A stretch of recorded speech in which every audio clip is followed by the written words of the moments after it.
Assalamualaikum warahmatullahi wabarakatuh. Alhamdulillah rabbil alamin wassalatu wassalamu ala asyrafil anbiya wal mursalin wa ala alihi wa sahbihi ajma'in ma ba'd.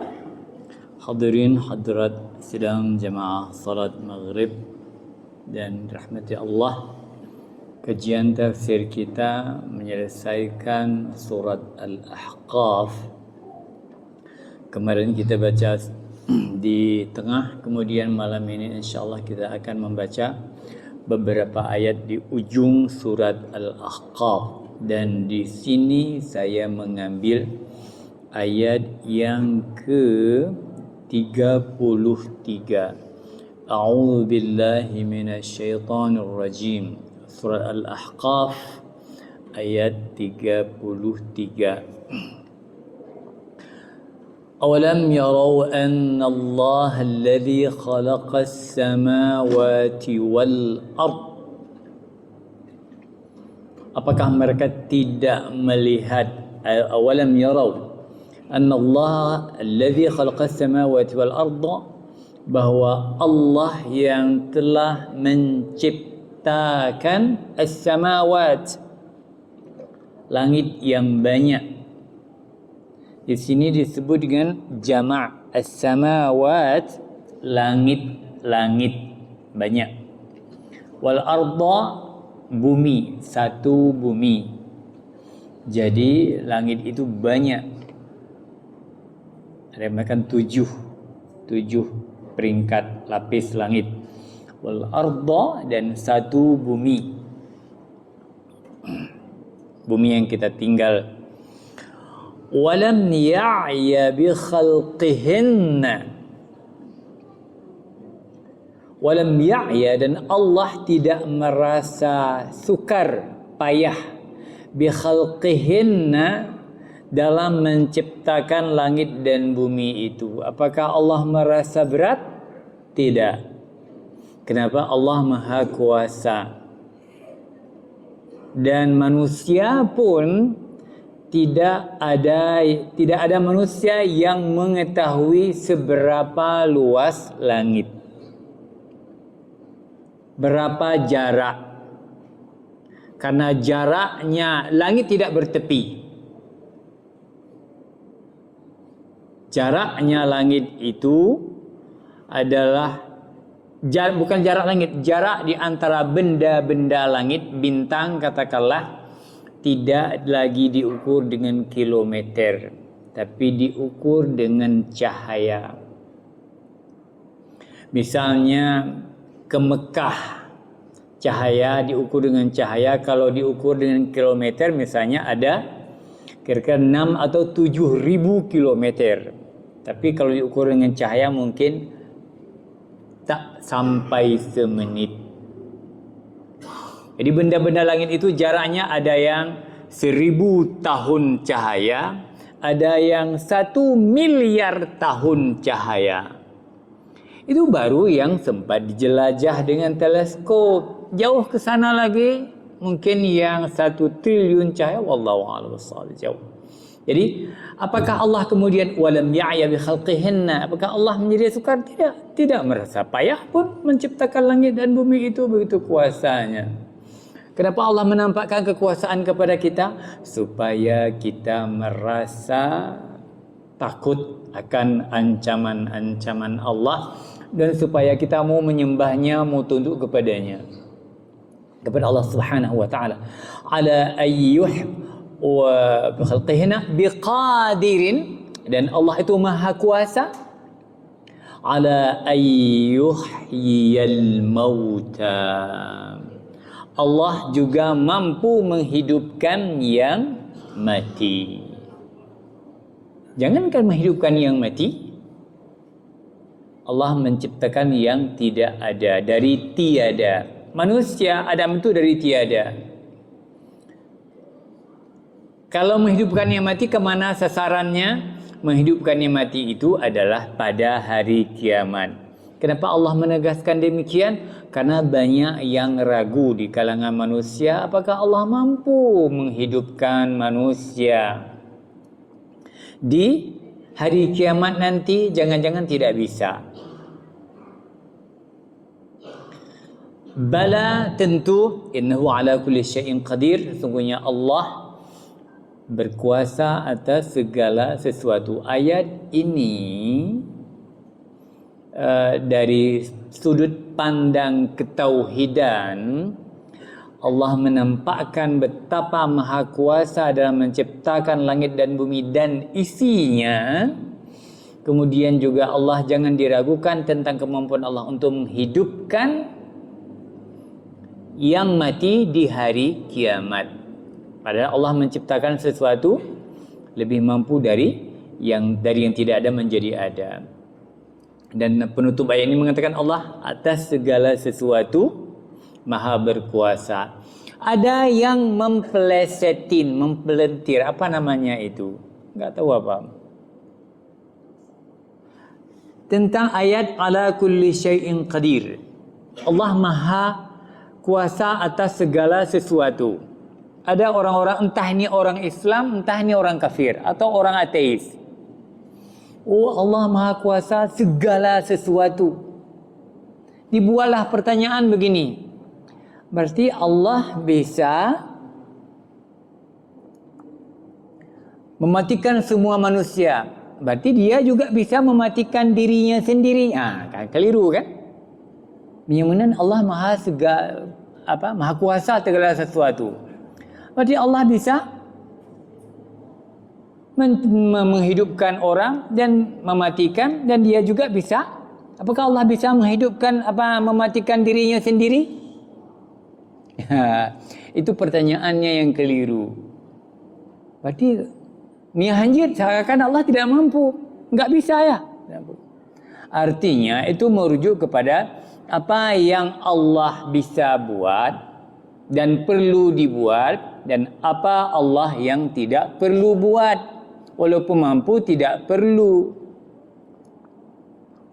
Allah buat seperti itu. Tolong tanyakan misalnya, apakah Allah mampu menjadikan kita jangan manusia lagi, malaikat semuanya?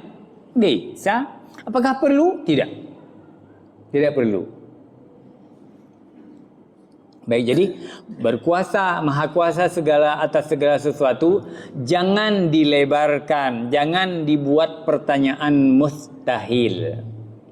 Apakah Allah mampu membuat untuk dirinya anak? Enggak perlu, tidak perlu. Baik, kita teruskan. Wa yawma yu'aradu alladhina kafaru 'alan nar. Yauma.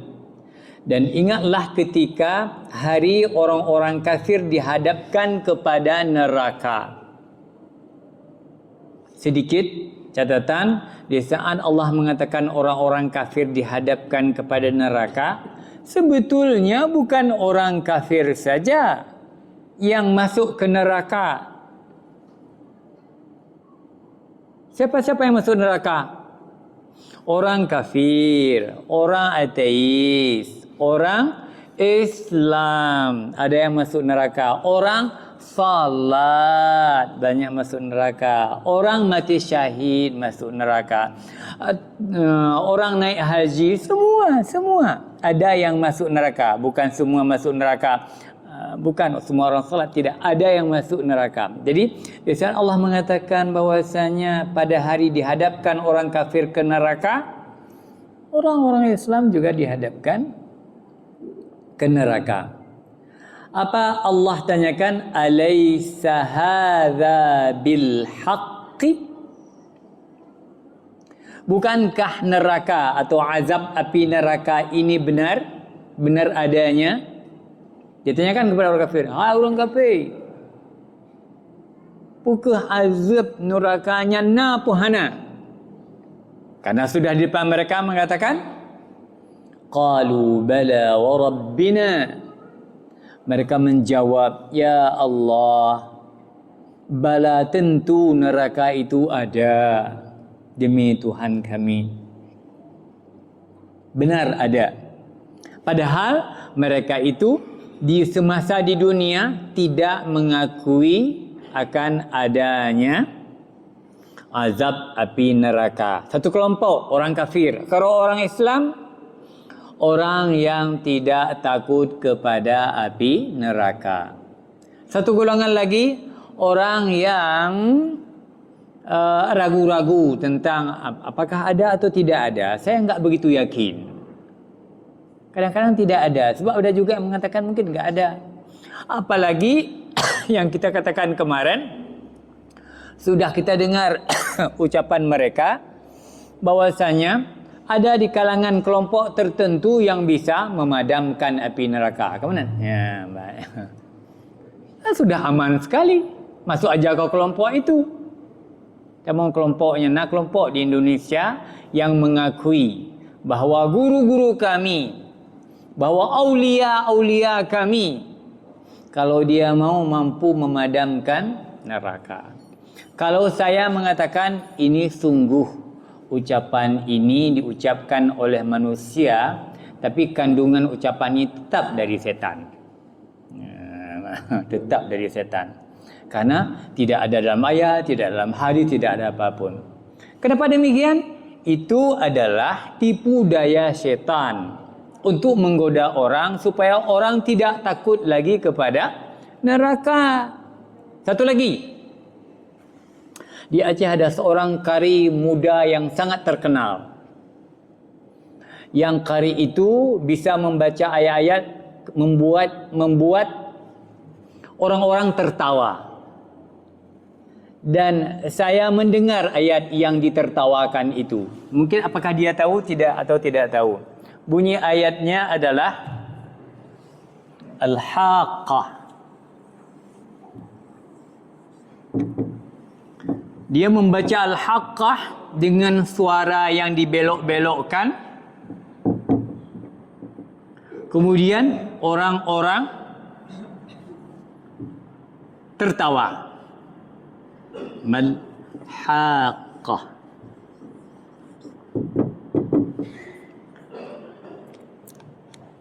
Apa artinya Al-Haqqah? Hari kiamat.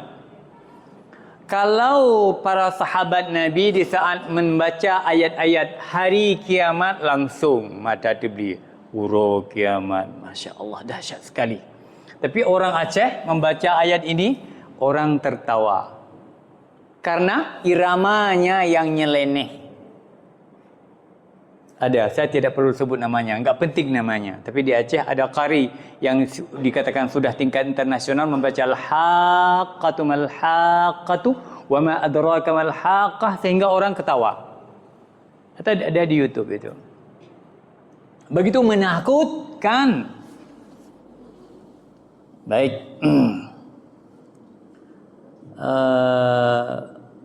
Qalu bala wa rabbina. Tentu neraka itu sudah berada di depan kami. Ada. Qala, Allah berkata lagi, fadzuqul adzaba bima kuntum takfurun. Sekarang dzuqu al-adzaba. Rasakan pedihnya neraka. Bima kuntum takfurun, karena dulu kamu mengingkari azab neraka. Mengingkari azab neraka. Al-Quran, dalam Al-Quran adalah banyak ayat-ayat neraka. Yang mana Al-Quran mengungkapkan secara mencukupi, memadai tentang betapa seramnya neraka. Banyak ayat-ayat yang surat-surat pendek itu cerita tentang neraka. Untuk apa? Berkali-kali. Al-Qari'ah, Al-Haqqah. Supaya orang takut. Bukan supaya orang ketawa. Baik. Fadhuqul azaba bima kuntum takfurun. Maka rasakan azab neraka. Bima kuntum takfurun. Yang dulu, karena kamu dulu mengingkari akan azab neraka. Perasaan tidak takut neraka yang paling banyak mungkin sekarang adalah di negeri kita, di Indonesia.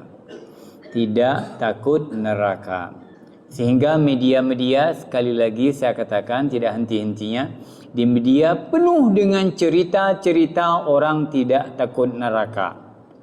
Dan kebetulan saja bahwa dia lebih banyak mengangkat orang-orang besar, karena jarang orang-orang kecil diangkat yang tidak takut neraka. Akan tapi orang-orang besar yang bergelima dengan dosa, dengan berbagai model dosanya, dan tidak ada, malah ditampilkan di media wajahnya lagi, tingkah lakunya, tapi dia tidak merasa takut, tidak merasa bersalah.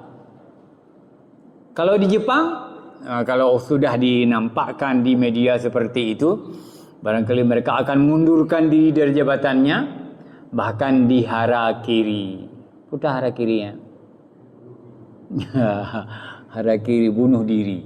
Harakiri itu bunuh diri. Ada di Jepang, kalau sudah malu sekali, diketahui oleh publik, dia melakukan kesalahan, sudah enggak bisa menyembunyikan lagi, akhirnya dia bunuh diri. Begitu malunya, enggak berani keluar. Di kita semakin banyak kasus, semakin berani tampil di depan publik. Bagus sekali. Ayat berikutnya, fasbir kama sabara ulul azmi minar rusul. Ini perintah kepada Nabi Muhammad. Fasbir.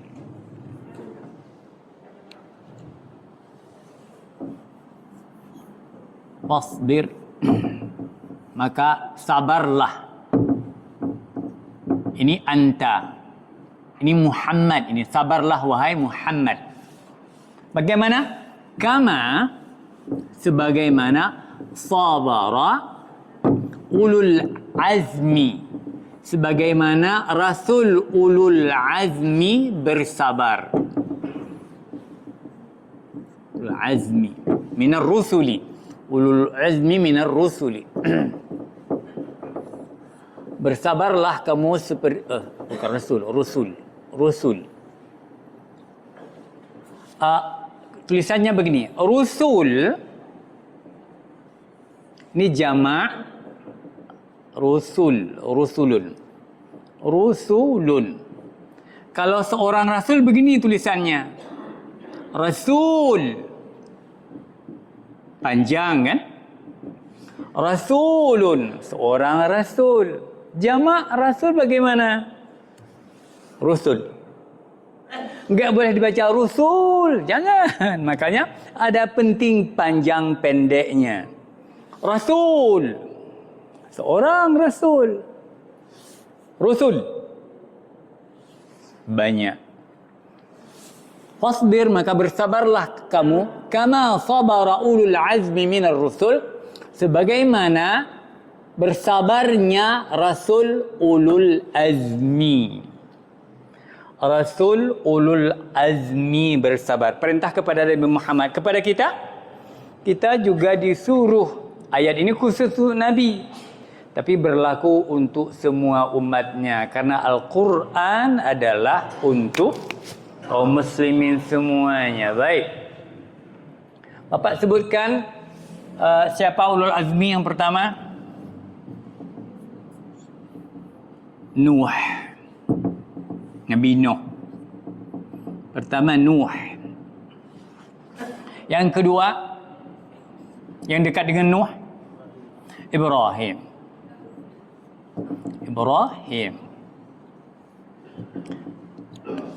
Yang ketiga setelah itu, dua lagi, Musa, ya, Musa. Yang keempat,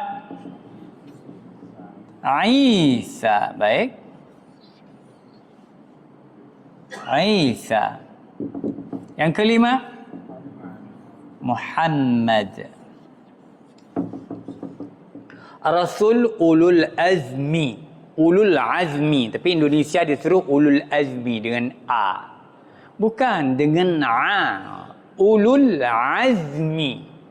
Azam itu tekad, kemampuan orang yang berdaya tahan, itu azam.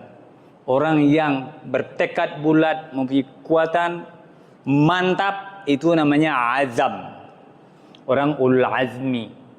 Nabi disuruh oleh Allah untuk bersabar seperti ulul azmi. Kita sebutkan bahawa ada Nabi Nuh, ada Nabi Ibrahim, ada Musa, ada Isa, yang terakhir Nabi kita Muhammad sallallahu alaihi wasallam.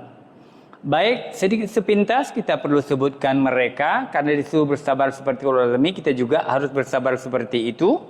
Maka siapa dia Nabi Nuh? Sepintas saja, Nabi Nuh itu berarti Nabi yang ketiga. Yang ketiga, Adam, Idris, Nuh, Nabi yang ketiga. Kenapa disebut dia punya tekad yang kuat, punya kesabaran yang kuat? Karena beliau salah satunya adalah dari segi lamanya berdakwah. Dan hasilnya sedikit, 950 atau 900 tahun berdakwah. Tapi hasilnya ada sebuah riwayat mengatakan 80 orang saja. 80 bagi 900 berapa per tahun?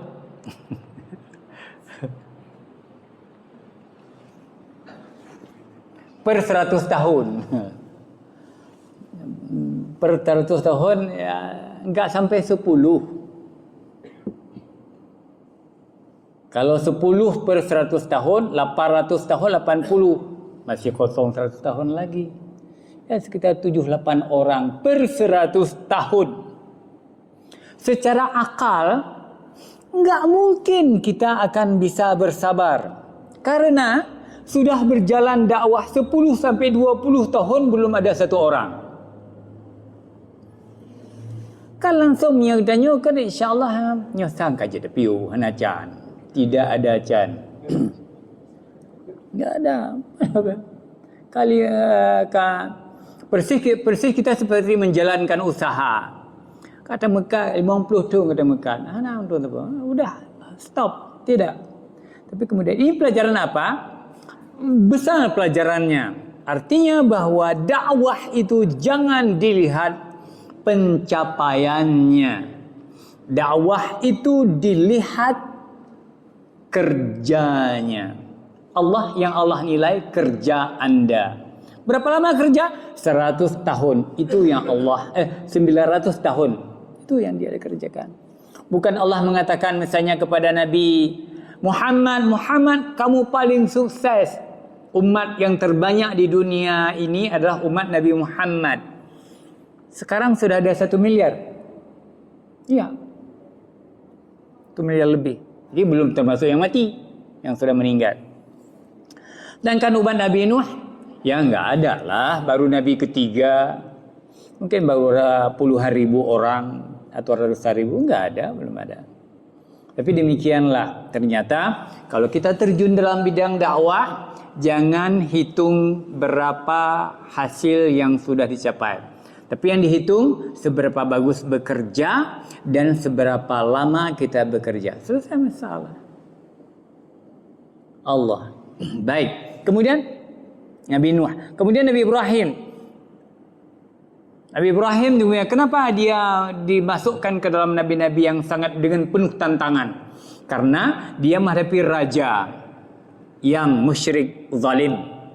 Orang tuanya yang paling susah berdakwah adalah kita anak daripada seorang tua yang orang tua itu adalah ulamanya kafir. Kan buat pembuat patung. Azar. Ibrahim ayahnya bernama Azar. Ada juga mengatakan Tarah dan sebagainya. Baik, Azar. Paling susah. Kalau orang lain kan mudah sekali, tapi kalau orang tua susah karena kita harus menghormati, tidak boleh kasar dan sebagainya. Nabi Nuh. Kemudian anaknya juga tidak ikut. Siapa juga pendukung sehingga orang lain dapat mengatakan. Seperti zaman nanti saya akan tambah dengan keterangan zaman sekarang. Apa kita ikut Nabi Ibrahim? Ayahnya saja enggak ikut. Anaknya saja enggak ikut. Jadi kita yang ikut. Tunggu dulu. Ulama yang bernama Ibnu Taimiyah juga dikatakan demikian. adiknya, kalau tidak salah, berbeda pendapat, salah seorang adiknya itu atau abangnya enggak ikut Ibnu Taimiyah. Jadi kenapa dia bermusuhan dengan abangnya atau adiknya sendiri?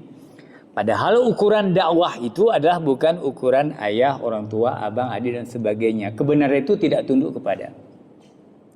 Baik. Ibrahim. Kemudian tentangan disuruh dibakar.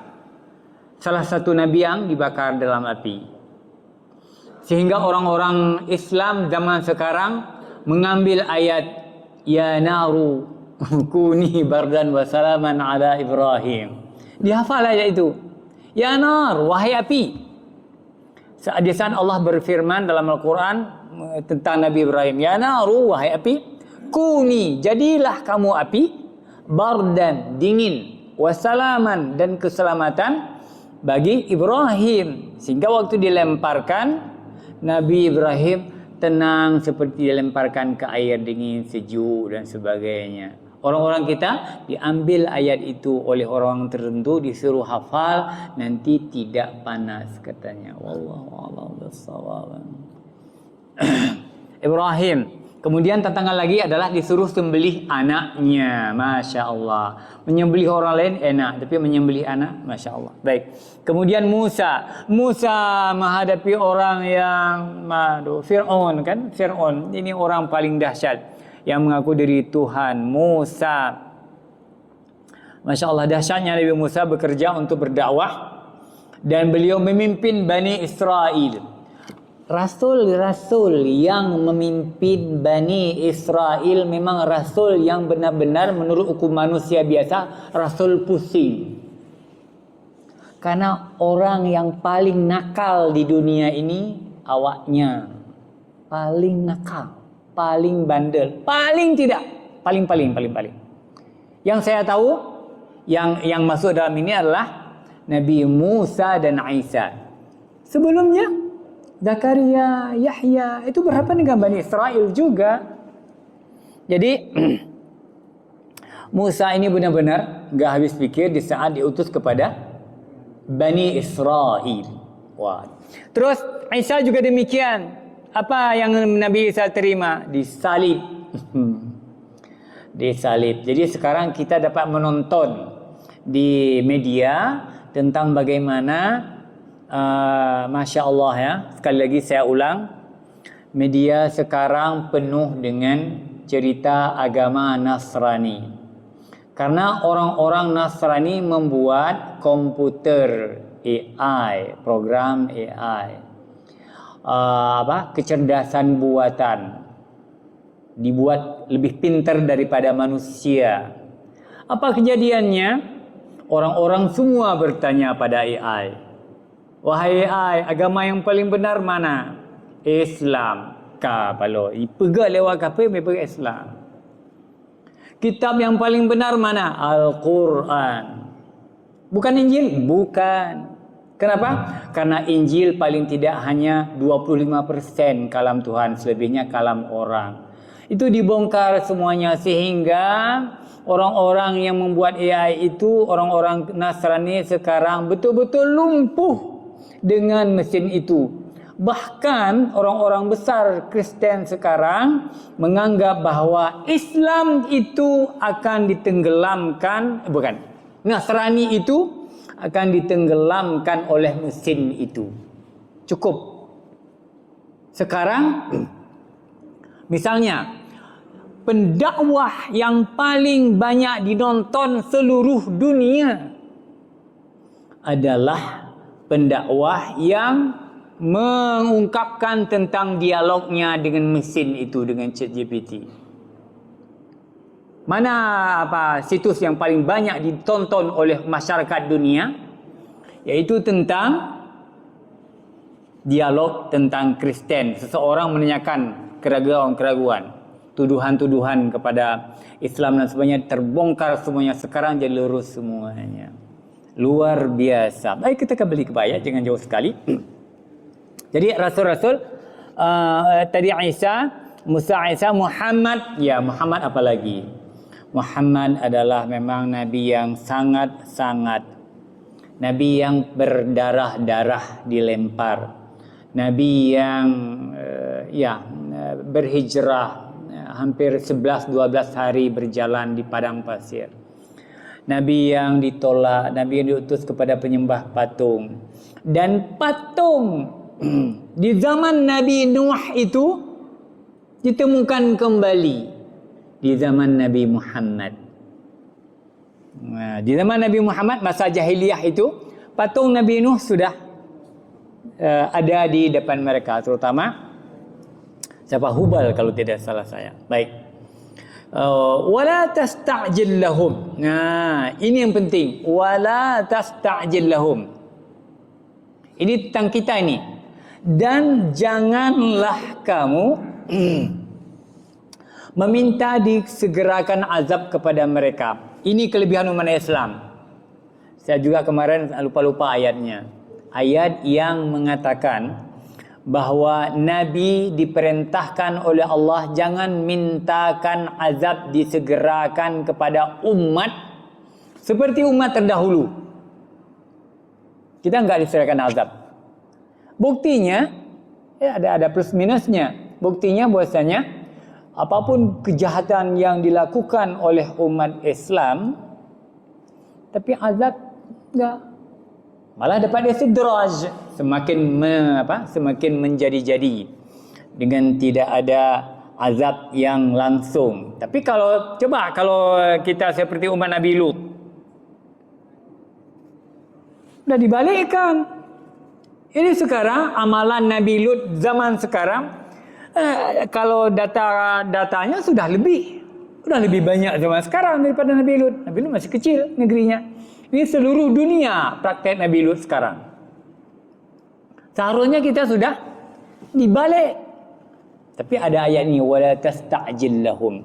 Jangan mintakan disegerakan azab kepada mereka. Jangan. Nabi patuh. Oh enggak, udah enggak ada. Ka'annahum yawma yarawna ma yu'adun. Orang-orang kafir itu pada hari mereka di hari kiamat melihat apa yang dijanjikan kepada mereka dalam bentuk neraka, lam yalbathu illa sa'atan min nahar. Mereka membayangkan kehidupan mereka di dunia seperti sebentar saja di waktu siang. Apa maksudnya?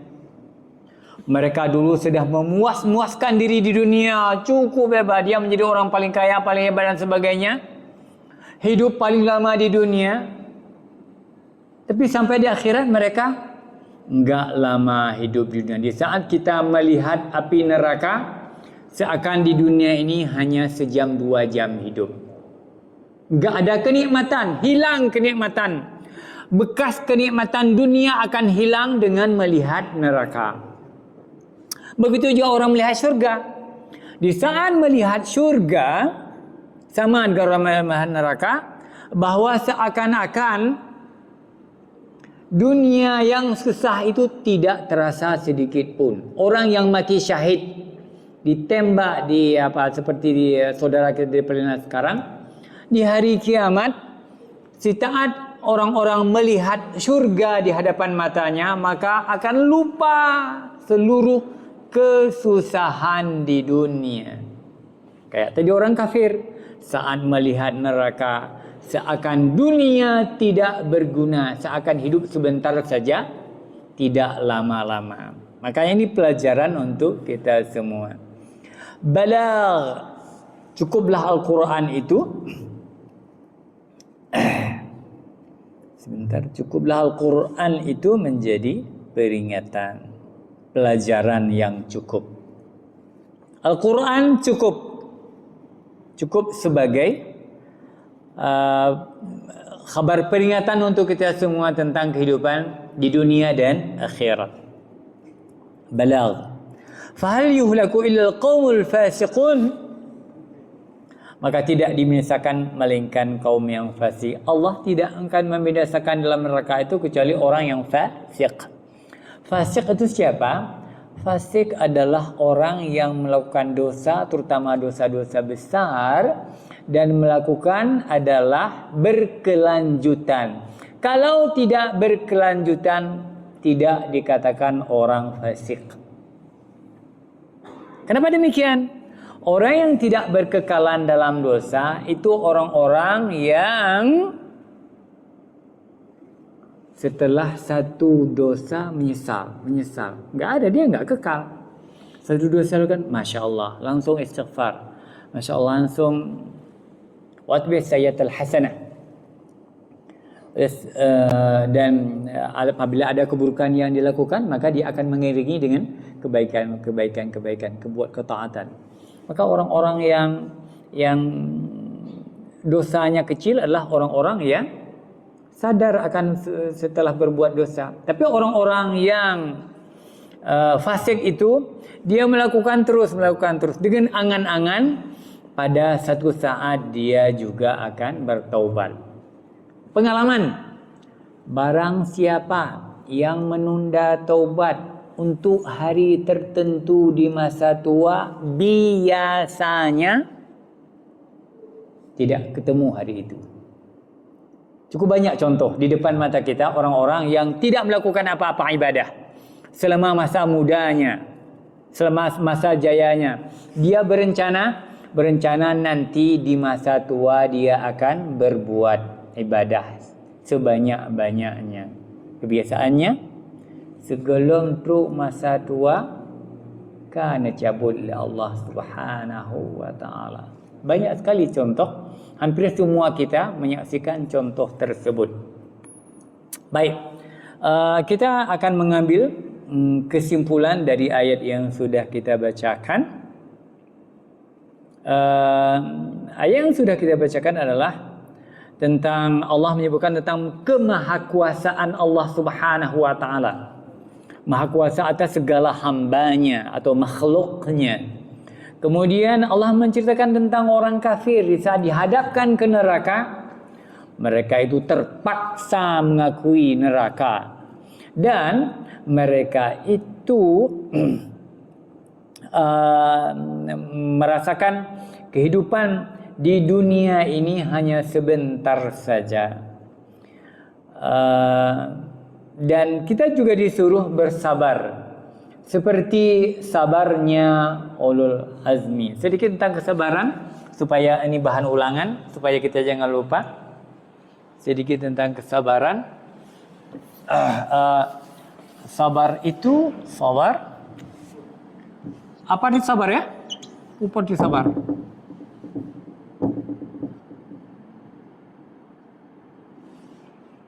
Sabar di saat kejadian sesuatu kita tahan, mempunyai daya tahan, itu sabar namanya. Kalau kita misal saja secara bahasa, kita dipukul, tahan. Kita seharusnya menangis, kita tahan tidak menangis. Ya. Rasa sakit, kita tahan. Rasa kecewa, kita tahan. Mampu menahan. Ya. Ridha menerima cobaan, itu juga sabar.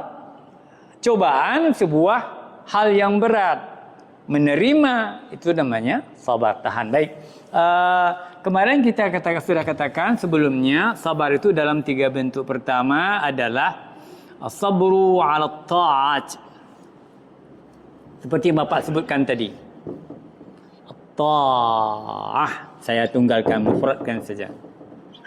Sabar dalam ketaatan. Ketaatan itu perlu sabar. Puasa perlu sabar. Ketaatan artinya menjalankan agama. Salat perlu sabar. Salah satu sabar dalam salat apa itu? Intizarus salah ba'da salah. Menunggu salat setelah salat itu adalah perlu kesabaran. Baik, singkat saja. Sabar taat. Kemudian as-sabru ala ta'ah ala masaib atau al-musibah.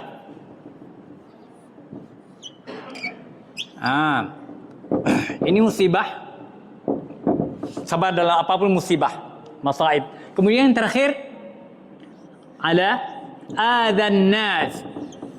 Ini yang paling banyak. Apa itu adzan nas? disakiti orang.